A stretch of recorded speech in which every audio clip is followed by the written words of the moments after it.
2018년 성탄절을 맞이해서 성탄의 기쁨과 평화가 성도 여러분의 심령과 가정에 또 직장과 일터와 학교에 또 우리 교회와 우리나라 우리 민족과 온 세상에 충만하게 임할 수 있기를 진심으로 축원합니다.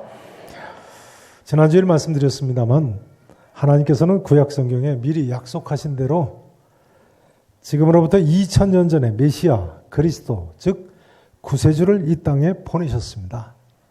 자, 오늘 본문 6절 말씀 같이 한번 읽어보시겠습니다. 6절 말씀 함께 읽으십니다. 이는 한 아기가 우리에게 낳고 한 아들을 우리에게 주신 바 되었는데 정사를 메었고 그의 이름은 기묘자라 모사라 전능하신 하나님이라 영존하시는 아버지라 평강의 왕이라 할 것임이라. 아멘. 이사야 선지자에 의하면요, 어느 한날에 다윗의 왕좌에 앉아서 영원히 그것을 보존하실 한 아기가 나신다는 것입니다. 그런데 이 아기는 전능하신 하나님이라 영존하시는 아버지라 평강의 왕이라고 불릴 것이라는 거예요. 이사야 선지자로서는 이 예언의 말씀을 생명 걸고 하는 예언의 말씀입니다. 앞으로 한 아기가 나는데 다윗 왕자에 앉아서 영원히 그것을 보존할 것이다. 그 아기는 그 정도가 아니라 전능하신 하나님이시다. 영존하시는 아버지시다. 평강의 왕이라고 할 것이라뇨. 이런 말은 신성모독에 해당되는 말이죠. 이사야 선지자가 돌에 맞아서 죽을 것을 각오하고 외치는 하나님 말씀인 것입니다. 이사야 선지자는 이 아기의 첫 번째 특징을 하나님께서 주신 아들이라고 합니다. 그렇죠? 이는 한 아기가 우리에게 나고 한 아들을 우리에게 어떻게 하셨다고요? 주신 바 되었다고요. 이 아들은 하나님께서 주신 아들이에요. 여러분, 성탄절에 예수님은 누가 주셨어요? 하나님이 주신 하나님의 아들이세요. 믿으실 수 있기를 축원합니다. 그러므로 예수님의 수제자 사도 요한은 요한복음 1장 14절에서 이렇게 고백했습니다. 우리가 그의 영광을 보니 아버지의 독생자의 영광이라. 아버지의 독생자의 영광이라고 했습니다. 초대교회 성도들은 대로마 제국의 박해 때문에 숨어서 살았죠. 그때 서로 모르는 사람들끼리 만나면 암호를 사용을 했는데요. 처음 만나서는 땅바닥에 물고기 모양을 이렇게 혼자 그려서 자기가 기독교임을 나타냈다고 그래요.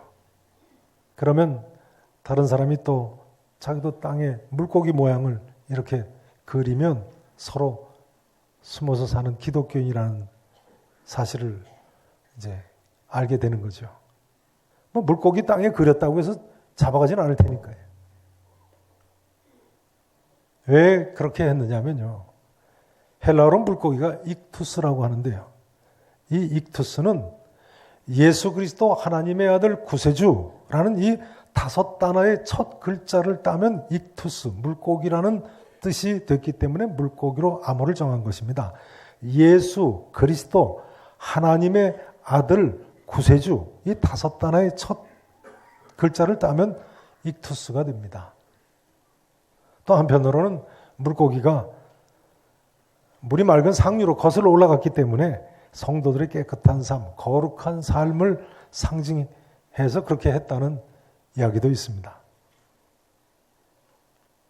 여러분, 우리 모두가 어떤 경우에도 예수님의 하나님의 아들 구세주이심을 이처럼 믿음으로 고백하고 또 담대하게 증언할 수 있는 또 거룩한 그런 삶을 사실 수 있기를 진심으로 축원하겠습니다. 이제 이사야 선지자는요, 예수님에 대해서 두 번째로 그의 어깨에는 정사를 메었다고 합니다. 어깨에 뭘 메었다고요? 정사를 메었다. 어깨에 계급장을 단 모습을 상상하시면 되겠습니다. 이것은 예수님께서 온 세상을 통치하시는 권세를 가지셨음을 나타내는 말씀입니다. 한마디로 예수님은 우리의 주인님, 주님이십니다. 여러분, 예수님은 우리의 주인, 우리를 주장하시는 분이세요. 오늘 이 시간 내가 여기 이렇게 나와 앉게 된 것이 누구의 덕이라고 생각하십니까? 누구의 덕입니까? 우리의 주인님이신 예수님의 덕이에요. 종은요, 주인이 가라 그래야지 가는 거예요. 거기 좀 앉아 있어도 된다 해야지 않는 거예요. 전에 어떤 가정에 신방을 갔더니 바깥 선생님께서 1년에 꼭 하루만 교회를 나오신다고 그러더라고요. 그날이 어느 날일까요? 성탄절이 아니면 제가 왜 이야기를 지금 꺼내겠습니까? 성탄절날 꼭 하루만 나오시다. 근데 그 소리를 듣고 있던 같이 신방 갔던 김매재 전사님이 그러시더라고요. 그래도 예수님 생신은 꼭 차려드리시네요. 글쎄요, 오늘 12시에 왜 참석하셨는지 모르겠는데요. 아무튼 1년에 한 차례 나오셔서도 진심으로 환영합니다. 중요한 것은 이처럼 나오게 해주신 분이 누구세요? 우리 주인님이세요. 우리 모두가 하나님께 감사하셔야 됩니다. 하나님께서 우리를 강권적으로 이 자리에 나올 수 있도록 은혜를 베풀어 주셨기 때문에 이 자리에 나와 함께 된 것입니다. 이사야 선지자의 세 번째 예언은요, 그의 이름이 기묘자라는 것입니다. 기묘자, 영어로는 원더풀이라는 단어입니다. 여러분, 예수님은 이처럼 놀랍고도 기묘하신 분이십니다. 예수님은 심지어 신이시면서 인간이신 분이시니까요. 또 예수님은 세 분이시면서 동시에 한 분이신 삼위일체 하나님이시니까요. 예수님은 인간 세계에 그 유가 없으신 기묘하신 분이십니다. 동정녀의 몸에서 잉태하신 것도 기묘하고요. 구유에 누이신 것도 기묘하고요. 온갖 기적을 행하신 것도 기묘하고요. 십자가에서 못 박혀 돌아가신 것도 기묘하죠. 죽은 자 가운데서 3일 만에 부활하신 것도 기묘하고, 구름 타고 승천하신 것도 다 기묘합니다. 도무지 기묘하지 않은 부분이 예수님께는 없습니다. 사도 베드로의 표현대로 이 예수님에 관해서는 그러므로 천사들도 살펴보기를 원하는 것이 분명합니다. 베드로전서 1장 12절에 나오는 사도 베드로의 표현이죠. 한번 따라서 하실까요? 천사들도 살펴보기를 원하는 것이니라. 얼마나 기묘하면 천사들까지 살펴보기를 원할 정도, 그 정도 기묘하겠습니까? 예수님 생애뿐만 아니라 예수님의 가르침은 또 얼마나 놀랍습니까? 이사야 선지자의 네 번째 예언은 그 이름이 모사라는 것입니다. 여기 모사란 카운셀러, 상담자의 뜻이죠. 예수님은 우리의 누구시라고요? 예수님은 우리 카운셀러세요. 상담자세요. 가끔 저한테 상담하자고 하시는 분들이 계십니다만, 글쎄요, 목사나 전사님들한테 상담을 하셔도 괜찮겠습니다만, 궁극적으로는 여러분 예수님과 상담을 하시기 바랍니다. 누구와 상담을 해야 된다고요? 예수님과 상담하셔야 돼요. 그러므로 사도 바울은 로마서 11장 34절에서 이렇게 이야기했어요. 누가 그의 모사가 되었느냐? 누가 그의 카운셀러가 되었느냐? 예수님 지혜 자체이신 분이시죠. 지혜 자체이시니까 예수님께서 도와주시면 다 길이 있을 줄로 믿습니다. 살다가 무슨 일을 만나시든지 기도로서 예수님과 모든 문제를 다 상담하시고 길을 찾으실 수 있기를 진심으로 축원합니다. 예수님께 대한 다섯 번째 예언은요, 그분은 전능하신 하나님이시라는 점입니다. 이어서 이사야 선지자는 예수님을 영존하시는 아버지시라고 다시 한번 강조합니다. 따라서 하실까요? 전능하신 하나님, 영존하시는 아버지. 예수님은 의심할 바 없이 하나님 아버지이십니다. 우리는 여기서 하나님의 무한한 사랑을 발견할 수 있습니다. 성자 예수님은요, 하나님께서 낮고 천한 이 땅에 친히 내려오신 분이세요. 그러게 사도 요한은 요한복음 1장에서 태초에 말씀이 계시니라, 이 말씀이 하나님과 함께 계셨으니 이 말씀은 곧 하나님이시라고 하면서요, 세상이 그로 말미암아 지은 바 되었다고 했습니다. 여기 말씀은 예수 그리스도를 가리키죠. 예수님이 창조주 하나님이시라는 이야기입니다. 이 사실을 성 어거스틴은 이렇게 고백했습니다. 잘 들어보세요. 어거스틴이 이렇게 쓰고 있어요. 참 이상하고도 놀라운 일이다. 만일 내가 창조주 하나님이었다면 이 세상을 벌써 멸망시켰을 텐데 이상하게도 하나님은 나를 사랑하신다. 하나님은 나를 사랑하시되 마치 나 한 사람밖에 사랑할 사람이 없는 것처럼 나를 사랑하신다고 했어요. 그리고 이렇게 쓰고 있습니다. 아니, 내가 이 세상에 남아있는 유일한 생존자라고 할지라도 하나님은 말이죠. 하나님은 나를 위해 십자가에서 목숨을 버리셨을 것이다. 내가 이 세상에 남아있는 유일한 생존자라고 할지라도 하나님이 나를 위해서 십자가에 못 박히실 거라고 쓰고 있습니다. 사랑하시는 성도 여러분, 2000년 전 베들레헴 구유에 나신 예수님, 전능하신 영존하시는 우리 아버지 하나님이신 줄로 믿으시기를 진심으로 축원합니다. 예수님이 이제 마지막 여섯 번째로 평강의 왕이십니다. 원문에 보면요, 여기 왕은 왕자라는 단어로 되어 있습니다. 평강의 왕자. 그러니까 이 규절은요, 아기 예수가 왕으로 나신 분이심을 보여주고 있는 것입니다. 그러므로 동방박사들도 유대인의 왕으로 나신 이가 어디 있느냐 하지 않았습니까? 유대인의 왕으로 나신 이가 어디 있느냐. 그런데 사실은 예수님은 왕 정도가 아니라 왕 중에 왕이시지요. 중요한 점은요, 예수님은 왕 중에 왕이시되 평강의 왕이시라는 사실입니다. 여러분, 예수 그리스도가 임하시면 심령에 평강이 찾아옵니다. 틀림없으시죠? 예수 그리스도가 우리 가정에 임하시면 가정에 평강이 임합니다. 예수 그리스도가 우리 직장에 일터에 임하시면 그곳에도 평강이 임할 수 있습니다. 예수 그리스도가 우리 교회에 임하시면 교회에 평강이 찾아오고, 예수 그리스도가 우리나라와 민족에 임하시면 우리나라와 민족에도 평강이 깃들 수 있을 줄로 믿으시기를 축원합니다.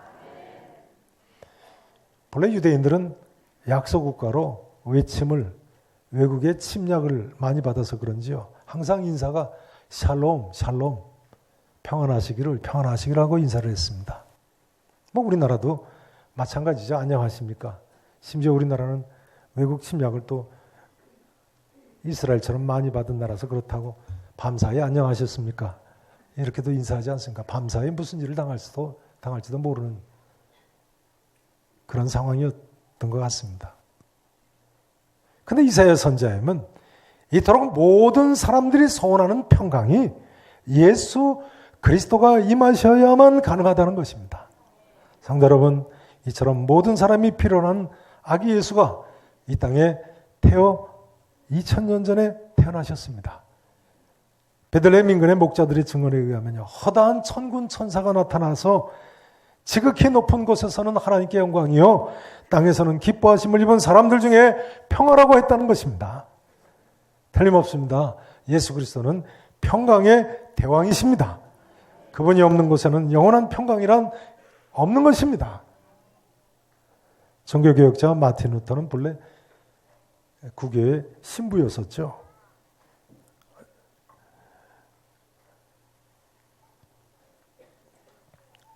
로마 천주교의 교리를 따라가지고 구원을 얻기 위해서 갖은 노력을 다했습니다. 그런데도 그 마음에 평강이 없었다고 합니다. 마틴 루터는 심지어 교황이 사는 로마까지 가서 순례를 하면서 유명한 산 조반니 성당에 성스러운 계단이라는 이름 뜻을 가지고 있는 스칼라 산타 계단을 무릎으로 기어서 올라갔습니다. 그 계단을 무릎으로서 기어 올라가면 구원을 받는다는 그런 소문이 있었어요. 오늘도 로마에 가면 많은 사람들이 그 스칼라 산타 계단을 무릎으로 기어서 올라가죠. 그러나 마틴 루터는 마침내 그렇게 해도 얻을 수 없던 참 평강을 믿음으로만 구원 얻을 수 있다는 진리를 깨닫은 후에 마침내 맛보게 되었습니다. 일설에 의하면 그 계단을 무릎으로 기어 올라가다 벼랑간 이 믿음으로서만 구원 얻을 수 있다는 사실을 깨닫자 벌떡 일어섰다는 거예요. 그리고는 수녀였던 캐서린하고 결혼을 했습니다. 신부님이 수녀님하고 결혼을 했어요. 그리고는 5자녀를 낳았습니다. 5자녀를 낳고 키우면서 찬송가를 지었습니다. 그 찬송이 찬송가 108장이죠. 이 찬송은 본래 누가 작사했는지 안 알려져 있다고 합니다만 본래는 마틴 루터가 찬송 작사했다고 알려지고 있습니다. 이 가사죠. 성탄 찬송입니다. 그 어린 주 예수 늘 자리 없어 귀하신 몸이 그 위에 있네. 저 하늘 별들이 반짝이는데 그 어린 주 예수 꼴 위에 자네.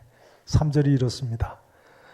주 예수 내 곁에 가까이 계셔 한없는 사랑 늘 베푸시고 온 세상 아기들을 다 품어주사 주 품 안에 안겨 살게 하소서. 여러분, 우리는 하나님 앞에서 어린 아기와 같은 사람들입니다. 하나님께서 우리 곁에 가까이 계셔서 그 크신 한없는 사랑으로 우리를 품 안에 품어주시기만 하면 될 줄로 믿습니다. 이제 말씀 증거를 간략히 마치기를 원합니다. 사랑하시는 성도 여러분, 이 성탄의 아침에 진정으로 소원합니다. 우리 구주 예수 그리스도께서 주시는 이 진정한 사랑과 기쁨과 평강과 평화를 이 자리에 계신 분들 한 분도 빠짐없이 누리실 수 있기를 진심으로 축원합니다. 또한 이 평화가 우리의 가정과 우리나라와 우리 민족에 우리 교회와 온 세상에 가득 찰 수 있기를 우리 구주 예수 그리스도 이름으로 간절히 축원하겠습니다.